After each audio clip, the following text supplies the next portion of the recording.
الشيطان الرجيم. الله. بسم الله الرحمن الرحيم. Assalamualaikum warahmatullahi wabarakatuh. Alhamdulillah bisa bertemu lagi dengan Adi Nizam Channel, penyuluh agama Islam KUA Kecamatan Buah 2. Insya Allah pada kesempatan ini akan kembali berbagi ilmu terkait pendaftaran nikah yang pada video sebelumnya saya telah menyampaikan urutan dari pendaftaran pernikahan. Alhamdulillah guys, sekarang saya sudah berada di ruangan akad nikah KUA Kecamatan Buah 2. Inilah suasana ruangan akad nikah KUA Kecamatan Buah 2, mana saya duduk di sini di kursi calon pengantin. Di sini juga ada kursi dari penghulu, kemudian kursi wali, saksi, dan di belakang juga di depan saya ada kursi-kursi untuk hadirin yang mau menyaksikan akad pernikahan. Oke guys, sebelum kalian sampai di ruangan akad nikah kantor urusan agama Kecamatan Buah 2, tentunya kalian harus melengkapi dan memenuhi persyaratan administrasi yang sebelumnya saya sudah sampaikan, bahwa calon suami dan istri harus melengkapi dokumen-dokumen yang diperlukan. Apa saja itu guys? Kita simak penjelasan. Oke guys, sekarang dokumen yang disiapkan, yang diperlukan untuk pernikahan, baik itu di kantor ataupun di luar kantor urusan agama, di jam kerja ataupun di luar kerja, maka kalian harus menyiapkan dokumen-dokumen berikut. Yang pertama, untuk calon istri, kalian harus persiapkan, yaitu pertama fotokopi KTP kalian, kemudian juga fotokopi dari wali yang akan menikahkan.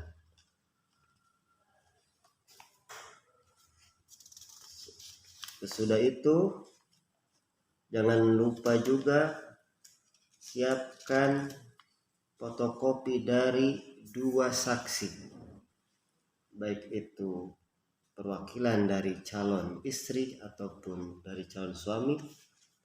Fotokopi juga 2 saksi yang akan hadir menyaksikan akad pernikahan kalian ya guys. Oke, selanjutnya yaitu dokumen yang harus disediakan, harus dipenuhi, yaitu N1 ataupun model N1 yang ini merupakan rekomendasi dari desa setempat, yaitu calon istri. Ini salah satunya contoh bentuk dokumen N1 yang di bawahnya ditandatangani oleh kepala desa. Nanti bisa minta bantuan ke Kaurkesra atau di lingkungan saya namanya Pak Lebe, yang akan membantu pendaftaran nikah untuk mendapatkan surat rekomendasi dari kepala desa atau desa setempat.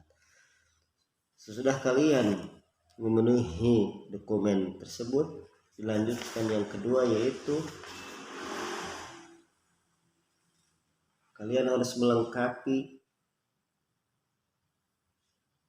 persyaratan atau permohonan kehendak nikah. Siapa di antara kalian nama calonnya, disebutkan juga di sana di kapan pelaksanaan rencana akad nikahnya, di mana lokasinya dicantumkan, kemudian persyaratan-persyaratan yang tadi disebutkan dilampirkan, disatukan dalam satu dokumen, kemudian ditandatangani oleh calon istri, dan di sebelah kiri ditandatangani oleh Bapak Kepala KUA setempat. Itu model N2. Lanjut guys, untuk dokumen selanjutnya yaitu lampiran model N3 yang merupakan dokumen persetujuan dari calon pengantin, yang di dalamnya yaitu persetujuan dari calon suami dan calon istri, nanti ditandatangani oleh calon suami dan calon istri,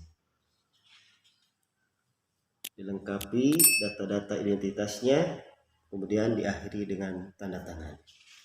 Oke guys, selanjutnya juga jangan lupa juga lampirkan surat izin dari orang tua.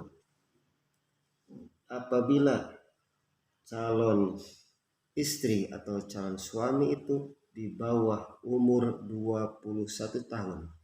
Ingat guys, sekarang usia pernikahan baik laki-laki atau perempuan itu dibatasi 21 tahun.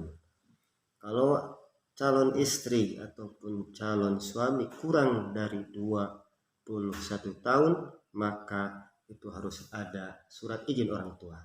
Termasuk ketika dua calon mempelai, suami ataupun istri, kurang dari umur 19 tahun, maka itu wajib memperoleh surat rekomendasi ataupun dispensasi dari mana? Dari kantor pengadilan agama di lingkungan kabupaten. Kalian datang ke pengadilan agama, kemudian mengajukan dispensasi usia pernikahan karena di bawah umur 19 tahun. Oke, lanjut guys. Setelah itu kalian juga harus melengkapi surat keterangan wali. Siapa wali yang akan menikahkan kalian? Menikahkan calon istri dan suami. Tentunya wali itu dari orang tua ataupun wali dari calon istri. Nanti urutan wali insya Allah dalam video selanjutnya akan saya terangkan seperti apa urutan wali dari pertama sampai terakhir. Oke, setelah itu guys, setelah buat keterangan wali, siapa yang akan mewali ijab kabulkan kalian di pernikahan tersebut, lengkapi kemudian ditandatangani oleh kepala desa setempat.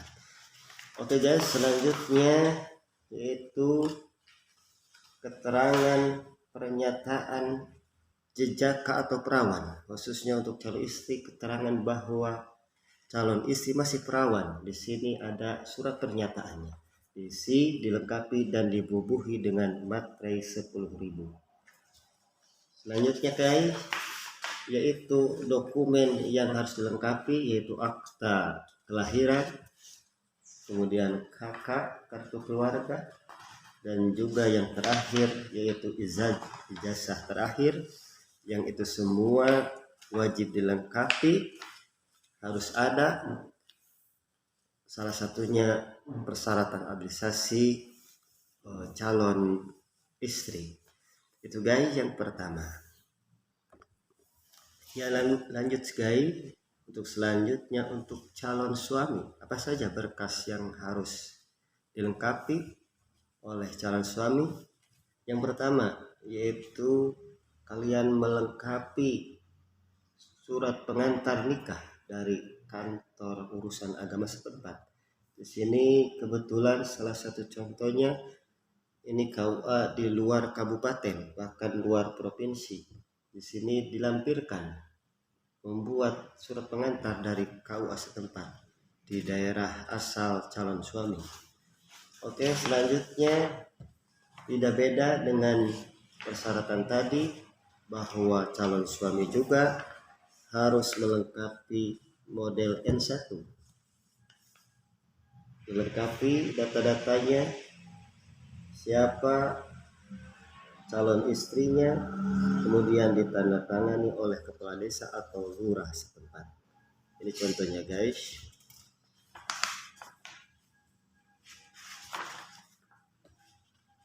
Kemudian selanjutnya calon suami juga melengkapi permohonan kehendak nikah di KUA setempat. dengan melengkapi persyaratan dokumen-dokumen yang harus disediakan. Di antaranya tadi surat pengantar perkawinan desa atau kelurahan, persetujuan calon mempelai, fotokopi KTP, akta kelahiran, kartu keluarga fotokopinya, dan pas foto 2x3 5 lembar dan 4x6 1 lembar. Salah satu contohnya fotonya seperti ini ya guys. Ini foto 2x3 5 lembar, kemudian ukuran 4x6 1 lembar. Ini untuk keperluan buku nikah dan juga dari buku arsip di kantor urusan agama. Oke guys, lanjutkan. Kemudian calon suami juga membuat pernyataan bahwa yang bersangkutan calon suami itu statusnya jejaka atau duda. Nah, kalau masih jejaka, membuat keterangan bahwa yang bersangkutan masih jejaka, kemudian ditandatangani, dibubuhi dengan materai. Kalaupun statusnya janda ataupun kalau wanita itu janda, kalau laki-laki itu duda, maka bukti keterangan duda ataupun jandanya dengan membubuhi melengkapi akta cerai apabila cerai di pengadilan. Tapi kalau cerainya disebabkan oleh kematian, maka cukup dengan membawa surat kematian suami atau istri dengan membawa buku nikahnya. Oke, selanjutnya dokumen-dokumen pribadi yang harus dilengkapi: fotokopi KTP calon suami, kemudian kartu keluarga, kemudian KTP dari orang tua, ibu dan ayah, kemudian juga ijazah terakhir dan akta kelahiran. Itu guys, sementara dokumen-dokumen yang dibutuhkan ketika kita mau melangsungkan pernikahan di kantor urusan agama ataupun di luar kantor. Sekian dulu video pada kesempatan ini. Insya Allah untuk selanjutnya kaitannya dengan pemeriksaan akan dilanjutkan dengan video selanjutnya. Terima kasih. Mohon kritik dan sarannya, komennya di video di bawah ini untuk kemajuan dan juga motivasi dalam pembuatan informasi-informasi terkait pernikahan. Terima kasih. Assalamualaikum warahmatullahi wabarakatuh.